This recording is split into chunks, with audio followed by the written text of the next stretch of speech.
Ladies and gentlemen, today I want to talk to you about something that confuses and frustrates many people in the world of dating and relationships. Why he'll test you after no contact. You've done the work, you've stepped back, you've gone silent, then out of nowhere he reappears. But not with a clear heart or open arms. Instead, he tests you. So what's going on? Let's break it down into 4 powerful truths. When a man reaches out after a period of no contact, one of the most powerful and often overlooked reasons behind this action is his desire to know if he still has power over you. This isn't always a conscious decision on his part. Sometimes it's a subtle, instinctual move driven by his ego, pride, and emotional conditioning. But regardless of whether he's aware of it or not, the motivation is often the same. He wants to find out if he still holds emotional real estate in your mind and heart. When you initiate no contact, especially after a breakup or a conflict, you're taking a step back that communicates something very important. You're not chasing him. You're choosing yourself. You're walking away, possibly for the first time, from someone who may have expected you to keep reaching out, keep trying, or keep proving your love.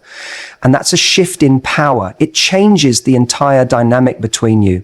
In relationships where he was used to being the one in control, where your emotions were easy for him to predict, or where he felt like he could always come back and you'd be there, this move unsettles him. It creates a feeling of uncertainty that he's not comfortable with. That's why the first contact he makes after a period of silence often isn't sincere or direct. It's not, "I miss you and I want to talk about things." It's usually something vague. A hey at midnight, a meme on Instagram, a comment on your story that feels harmless on the surface, but it's all calculated. Even if it's subconscious, he's not reaching out to rebuild something solid. He's reaching out to see if you'll open the door. If you respond, even with something simple, it tells him something. He still has an effect on you. He still holds that string that when pulled gets a reaction. That's power. Now, it's important to understand that this kind of testing isn't necessarily malicious. It's often rooted in insecurity. When someone suddenly finds themselves in a position where they're no longer the one being pursued, their mind begins to race. Why is she calling? Is she over me already? Has she moved on? These thoughts aren't always about love. Sometimes they're about status, pride, or the need to feel wanted. So reaching out is his way of soothing that ego. He throws a line into the water, not to catch a fish, but to see if the water still ripples. For many women, this moment can feel confusing. You've done the work, you've pulled back, you've given yourself space to heal, and just when you're starting to feel better, here he comes again, throwing your emotions into disarray. That's because when someone you cared about tests you, it taps into something deeper. There's a part of you that wonders, what does this mean? Is he coming back for real? Should I give him a chance? But you have to pause and ask yourself, what is he actually doing? Is he putting in effort? Is he showing genuine intention?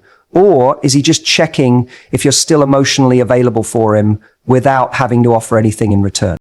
When he tests you, it's often a moment of emotional selfishness. He wants to feel like he still matters to you. He wants to feel like he could get you back if he wanted to. But he's not necessarily prepared to give you what you want. He's not ready to show up as the man you deserve. This is why so many people fall into a cycle of reconnecting, getting confused, and feeling hurt all over again. Because that first message feels hopeful. It feels like progress, but when you look closer, it's just a test, one designed to serve his emotional needs, not yours. Think of it like this. If someone truly wanted to be in your life, they wouldn't test you. They wouldn't throw breadcrumbs and hope you'd chase them. They would make it clear. They would show up with intention, with maturity, and with the willingness to take responsibility for what happened. But testing, that's the opposite. It's an act of emotional ambiguity. It puts you in a position where you have to guess what he wants. It forces you to do the emotional labor, and that again gives him power. What you do in that moment says everything about whether or not he still has that power. If you respond quickly or emotionally or with hope, it tells him that despite everything, you're still there. But if you stay silent, Or better yet, respond with boundaries and clarity, it tells him something else. It tells him that the game has changed, that you've grown, that you're no longer available for emotional mind games. And that realization, it can either shake him into growing himself or it can push him away. Either way, you win, because your worth is not defined by whether someone still wants access to your heart. Your worth is defined by your ability to protect it, even when the test feels tempting. So remember, when he tests you after no contact, it's not necessarily a sign of love, it's a check for control. And your response to that test tells the real story of who holds the power now. When a man tests you after no contact, one of the biggest reasons behind it is his ego. This isn't just about arrogance or vanity, it's deeper than that. Ego is the part of us that wants to be seen, acknowledged, and validated. And when you go silent, especially if you're the one who walked away, it challenges his ego in a powerful way. It tells him he's not as important in your world as he may have thought. That shift can trigger something uncomfortable inside him. And his response is often not to process those emotions, but to act from them. He may start to wonder why you're not chasing him. Maybe he's used to people checking in on him after a breakup, wanting closure or trying to fix things. But you didn't do that. You stepped back. You gave yourself space, and that absence, the quiet that follows your decision, echoes louder in his mind than he expected. It becomes a mirror that reflects his insecurity. Was he really that important to you? Did you move on already? Was the connection not as deep as he thought? These questions aren't rooted in love. They're rooted in pride. His ego doesn't like unanswered questions, especially ones that make him feel small or irrelevant.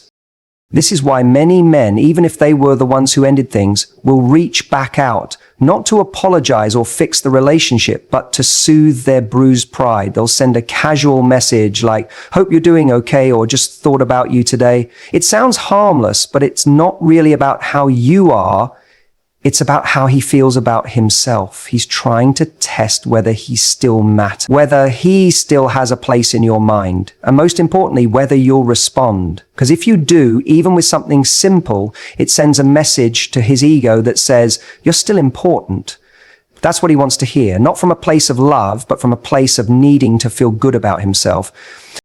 The male ego is especially sensitive when it comes to relationships that end without closure or without him having the last word. If you walked away, it can feel like a loss of control. If you didn't chase, it feels like a rejection. And if you started to glow up emotionally, physically, or mentally after the no contact, it can feel like a direct blow to his identity.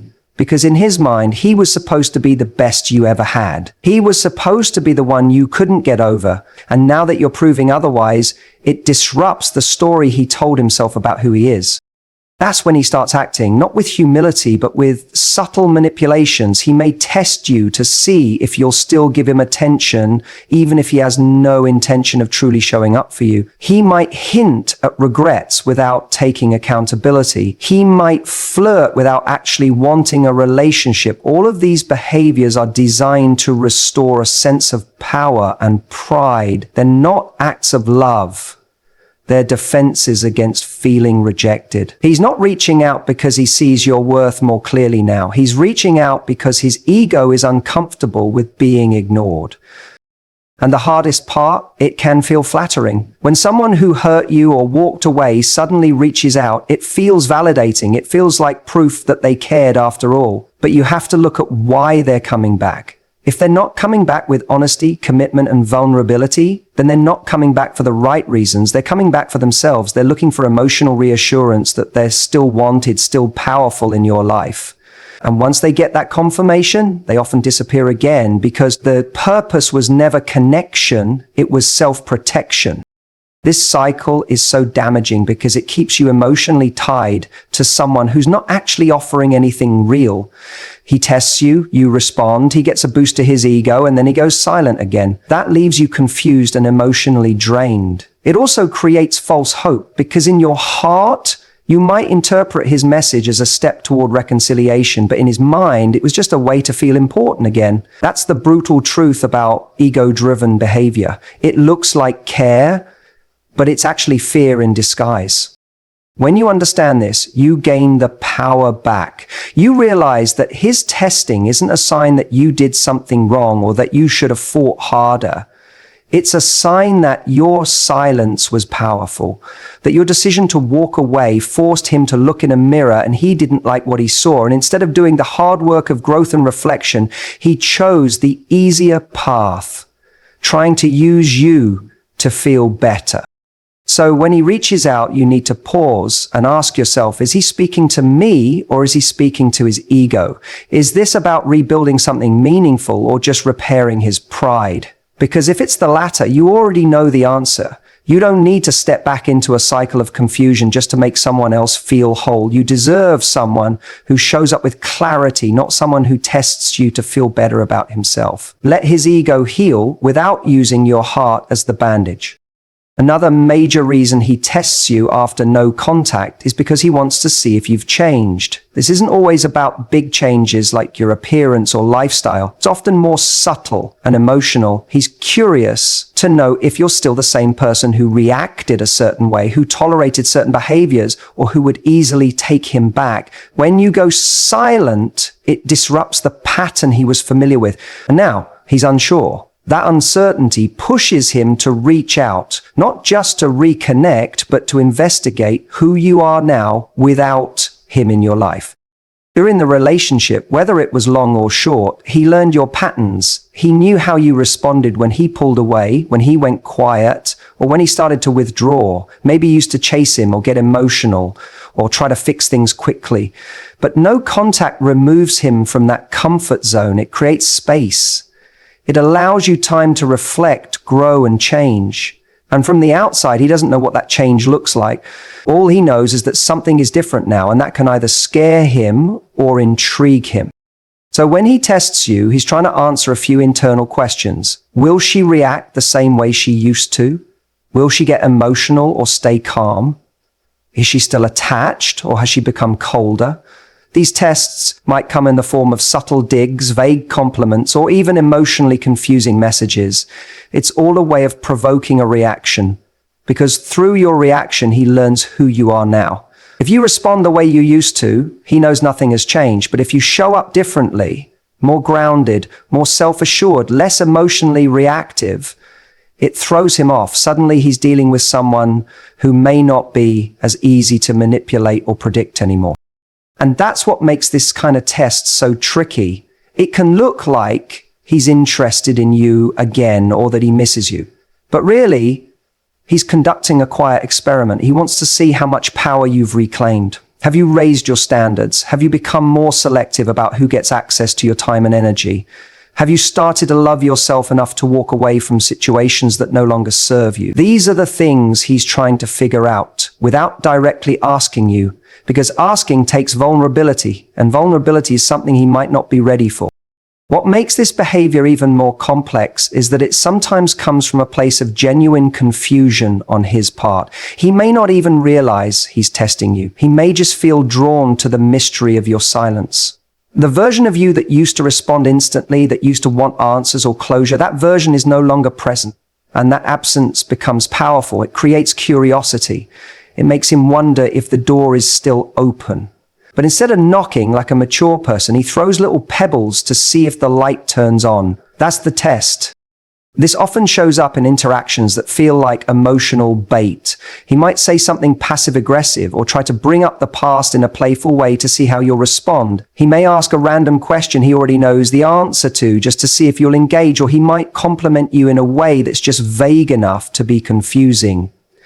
These are not innocent gestures, they're strategic, because if he gets a reaction from you, especially an emotional one, he feels like he's regained some control. He now has information, and that gives him clarity about whether he can still return to you on his terms. But when you've truly changed, you won't respond to these tests the way you used to. You won't seek validation from him anymore. You won't feel the need to prove your worth through your words or emotions. Instead, you'll recognize the test for what it is, a way for him to feel out your emotional state without committing to anything real. That's when you get to choose how to respond or whether to respond at all. Because true change is quiet. It doesn't need to announce itself. It simply shows up in the way you handle situations that used to destabilize you. What makes this stage so empowering is that your growth becomes undeniable. You're no longer playing by the rules of who you used to be. You're setting new boundaries. You're more focused on what you need, not on proving anything to someone else. And that shift, it's magnetic. He may not say it out loud, but he feels it. He sees it in your words, your tone, your pace, and whether he respects it or not, he notices it. If he truly wants to come back, your growth will either challenge him to rise to your level or scare him away. Both outcomes are wins for you, because if he can't meet the new standard, he was never meant to be in your next chapter. His test may have been about seeing if you changed, but your response will be the final answer. It tells him, and more importantly, it tells you that you're not the same person who once settled for confusion. You've evolved, and that evolution is your real power. One of the most powerful reasons a man will test you after no contact is because deep down he wants to see if you still care. But here's where it gets complicated. It's not always about love or wanting to rekindle things in a healthy way. Sometimes it's about reassurance. He may not know how to say, "I miss you," or "I wonder if you still think about me." So instead, he drops small emotional breadcrumbs to see if you'll follow. These aren't just random check-ins. They're calculated moves designed to gauge whether your heart is still open to him. When someone suddenly goes quiet and removes themselves from your life, it's natural to wonder what they're thinking. But when you're the one who stayed quiet, when you didn't reach out, when you didn't chase, that silence can be deafening on the other end. He starts to question if you ever cared, if what you had was real, if you've already moved on and forgotten him completely. And these thoughts can stir up a kind of quiet panic inside him. Not always because he wants to fix the relationship, but because he's trying to ease the sting of being forgotten. So he sends a message. Maybe it's a random meme. Maybe it's a song you both liked. Maybe it's a vague thinking of you text. On the surface, it might seem sweet or even hopeful, but often these actions are more about seeking emotional confirmation than rebuilding something meaningful. He's asking in his own way, "Do I still matter to you?" And if you respond warmly, if you show you're still emotionally available, he gets his answer. In that moment, his fear is eased. He knows that door is still open, even if just a crack. What's important to understand is that this behavior often comes without clarity. He may not have sorted through his feelings. He may not be ready to apologize, to grow, or to commit, but he still wants the comfort of knowing that he hasn't been fully erased from your world. That's a very human feeling, and it doesn't necessarily make him a bad person, but it can be harmful if you're still healing, because it pulls at your heart just enough to make you question everything all over again. This kind of testing can also be subtle and confusing. He might say things like, "I saw your post the other day, you look happy," or "I heard this song and it reminded me of you." These statements are designed to stir emotion, to remind you of the connection you once had, but rarely do they come with real follow-up. He's not necessarily asking for a real conversation. He's just peeking in to see if there's still a space for him in your heart. And if there is, he feels validated. But the danger in this is that it keeps you emotionally tied to a situation that hasn't changed. You might find yourself overanalyzing his words, wondering what they mean, hoping they're a sign he wants to come back. But most of the time, he's not reaching out with a plan. He's reaching out to feel something, to get a reaction, to soothe his insecurity, or to remind himself that he could come back if he wanted to. This creates a cycle that's hard to break. You respond because part of you still cares. You still have memories, hopes, and emotional residue. And for a brief moment, it feels good to reconnect, even in a small way. But then he disappears again, or stays distant, or becomes inconsistent. And that inconsistency hurts more than silence ever did. Because now, you're left wondering why he came back at all. Was it just a moment of weakness? Did he just need a quick ego boost? Or did he really care, but got scared? All of these questions are exhausting, and the more you engage with his tests, the harder it becomes to move forward. That's why understanding the why behind his behavior is so crucial. If he's reaching out only to test the waters without doing the inner work, then it's not love. It's fear of losing significance. That's not the foundation for a healthy connection. True care is shown through consistent effort, not emotional teasing. So when he reaches out after no contact, pause and reflect. Ask yourself what he's really saying, not just with his words, but with his actions. Is he offering clarity, growth, and accountability, or is he just poking at your heart to see if it still beats for him? If it's the latter, you owe it to yourself to stay grounded in your own healing. You've come too far to let someone else's uncertainty pull you back into emotional chaos. Real love doesn't test to seek control, it communicates to create connection. If he truly cares, he won't play games, he won't leave you guessing, he'll show up with sincerity, not subtle manipulation. And if he doesn't, then that's your answer. You don't need to pass a test to prove you still care. You need someone who respects the care you've already given and is brave enough to meet you where you are, not just peek in from a distance. Let him wonder, let him test. But never forget, you're not here to be examined, you're here to be cherished.